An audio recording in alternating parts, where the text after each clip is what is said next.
Hi, my name's Nikki. I work as a dog behaviourist here in North Yorkshire. I work under the name Yorkshire Dog Whisperer, and you can find, if you search on Amazon, you can find the ebook I've written, also available in a paperback, which includes many videos. Just search Yorkshire Dog Whisperer on Amazon. But what we're going to be talking about today is separation anxiety. You can't change the way your dog's being born, and some dogs are born being a bit prone to separation anxiety. It's natural for all dogs to want to stay together as a group with their family, but some dogs are naturally going to get a bit more stressed when you leave than others. So depends on the breed. Some breeds, such as poodles, this is my cockapoo, he's prone to suffering from it if I don't leave him in the correct way. Some dogs who are naturally a bit more nervous might want to always be with you to take that confidence from you. So you can't change your dog's base personality. The things that are going to determine your dog's base personality: breed characteristics, different energy levels, different base personalities in a litter of puppies. Even though dogs wouldn't naturally live in a pack in the wild if they were all let free, they've still got these basic personalities. Some dogs in the litter will be born a bit nervous and it's their job to bark the alarm. Some dogs will be born naturally really quite chillaxed to get on with everyone, and it would be their job to provide the glue. And some dogs are born a bit more confident, and as they get older, as their confidence increases, it would have been their job to provide leadership and protection. So if you want your dog to listen to you, you need to also project confidence like these dogs who would become leaders. You don't need to ask your dog for submission or be a dominant alpha, but you do have to have this projected confidence so that your dog will follow you and listen to you. So you can't change the fact that your dog always wants to be with you, and to be quite honest, I wouldn't want to change the fact that my cockapoo loves me best and he's like my shadow. But you want to be able to leave your dog and them not be fretting and stressed. You have to have realistic expectations of where you can leave a dog who suffers from separation anxiety. Basically, it needs to be somewhere they know or with someone they know. You can't just go and use these techniques and leave your dog in a new environment, because that would be asking too much of them and it's not going to work there. But if you're leaving your dog at home, you should be able to communicate the new message to them that you actually want them to stay at home. The reason I believe separation anxiety occurs is because your dog thinks that you've forgotten them and then they fret. But if you give them clear instructions that now they're to wait here and you're going to be coming back again, but they're not coming with you, then your dog's much less likely to fret. I've proved this when I leave my dogs with my mum when she's babysitting for the kids. She reports back to me that he's been waiting on it. This is his bed here on the sofa here by the door. He waits for me and he doesn't whine if I leave him correctly. But if he thinks he's missing out and that he should have come with me, my mum tells me that he will whine for me a little bit. Okay, so dogs are reading your energy and you're talking to them all the time through your body language. When I lived in Cyprus, I had a really friendly dog. He was naturally chillaxed around all of the dogs, even if they'd been a bit aggressive to him. Next time he saw a dog, he was just, oh, hello. And that was the way he was. He was never aggressive towards people, except for one time. And this was when I used to walk him on the cliff tops, middle of nowhere, usually no one else around. But this one time a nudist beach had sprung up nearby and some old geezers came walking along just with walking boots on. I was by myself, my dog was off the lead. I didn't talk to him, but obviously I was a little bit anxious, uneasy, and my energy, my body language, unconsciously I communicated to my dog that, oh, I didn't trust these people. So for the only time in his life, his hackles came up and he growled at these old men because I told him, oh, I don't trust them. So to communicate the right message with your dog, even when you're leaving your dog, you really only got a few positive emotions, and that's your confidence, like the most confident dogs, because you want your dog to listen to you, and calm. If you're not calm, your dog can't be calm because you're giving them instructions unconsciously all the time. And you need to be firm when you're telling your dog that they're gonna wait here, and unemotional really. If you feel sorry for your dog, your confidence will drop down. If you pity your dog, you're going to lose that confidence, and then your dog's going to not see you as someone to be followed or listened to as much. So in order to help your dog, you need to be super confident. The way you might reassure a child, you might be like, hey, it's okay, don't worry, and touch them when they're unsure. If you do that to a dog whose body language is looking not right or nervous, and you feel sorry for them, you're actually telling them, oh, well done for being nervous. So you've really got to reassure a dog. It's about being super confident and only touching them when they're relaxed. Okay, so if I was to get up and go, your dog can read your brain, and they sense when you're about to leave the house and go out somewhere exciting.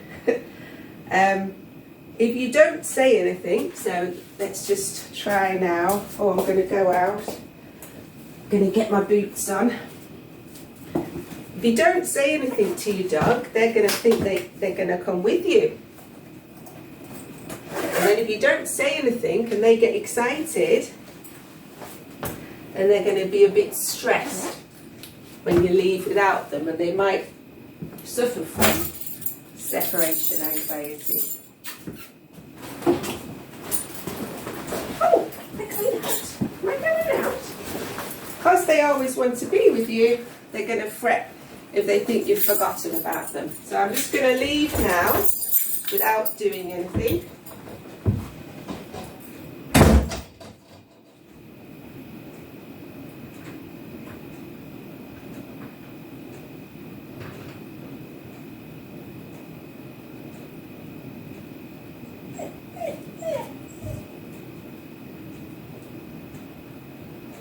So you saw then that I left my dog without explaining to them that I was going to come back. I left.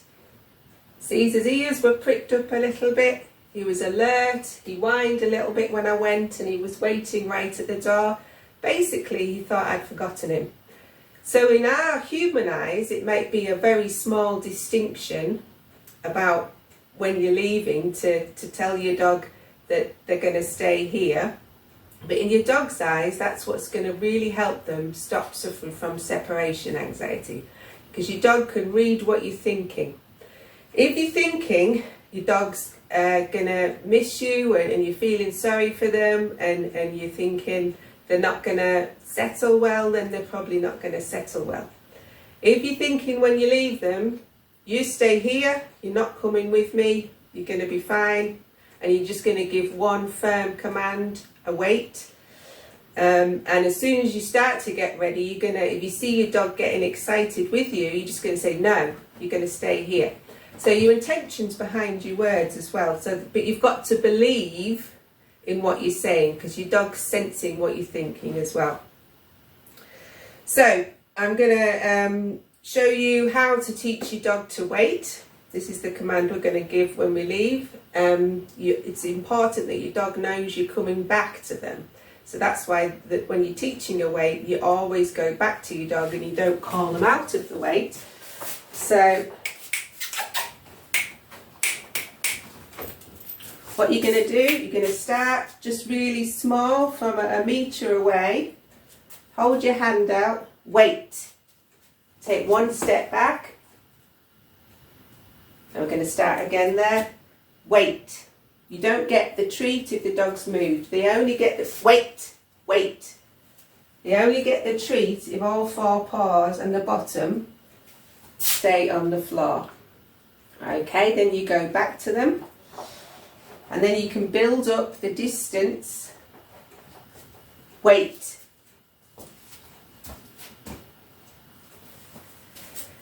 And if your dog starts to move, you can use your body and your outstretched hand to, and you can use your eyes. If you're looking at your dog, you can hold them there with your eye contact. Wait. If you do this a lot with your dog in the house, and then you can start going out of the room or even out the door, and they're going to learn that you're always going to come back. When you leave the house, you're going to give the wait command, but when you come back in, there's no need to give your dog a treat and a fuss. It's actually quite good when you come back in just to be neutral, wait till your dogs calm down, and then give them a big love and a cuddle once they've calmed down, because you want to show your dog there's no big deal about you going away and coming back again. It's just all calm and neutral, because remember, your dog's reading your energy. If you want your dog to be calm, your energy needs to be calm. Right, so I'm going to try leaving again. Just get rid of the treats. So, but this time, when I start to get ready, if he starts to, no, you're staying here. Straight away, I'm going to dissuade him. And actually, I'm going to settle him down, because this is where he sleeps when I'm not here. Obviously, if you're going to leave your dog for a longer time, you need to have taken them for a long walk before you leave them. But no, he's staying calm there. He's looking a little bit. No, you stay. Wait here. You're not coming with me. No, no, no. So I'm not going to let him come off his bed. I'm going to make sure he stays there. I'm not going to feel bad for him. If you do pity your dog, you've got to do it secretly. And I'm just going to give him one command to wait. Okay, so he knows I'm leaving, he knows I'm coming back, and he should settle much better this time. Wait.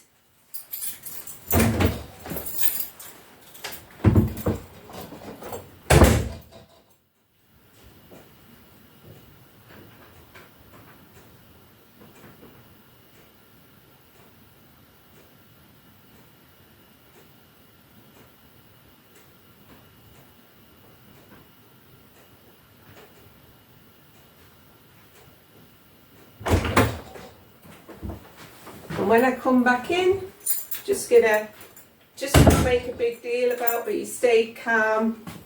So because he stayed calm, I'm going to go and give him a big love and a cuddle, but I'm not going to get him excited, because if you want your dog to be calm, remember, you've got to be calm. And this small distinction, getting your dog to understand that you've not forgotten them, is really going to help your dog to settle and be much happier when you're not there. So another tactic to try is distraction. Obviously a stressed dog won't eat, but if you can give your dog a bone, this is actually a man-made bone with meat filled in the middle, so it's going to take a long time to lick out. Similar idea to a Kong, but if you can give your dog the distraction before you start to get ready, it might help keep them entertained when you're out, especially if you're going for a long time.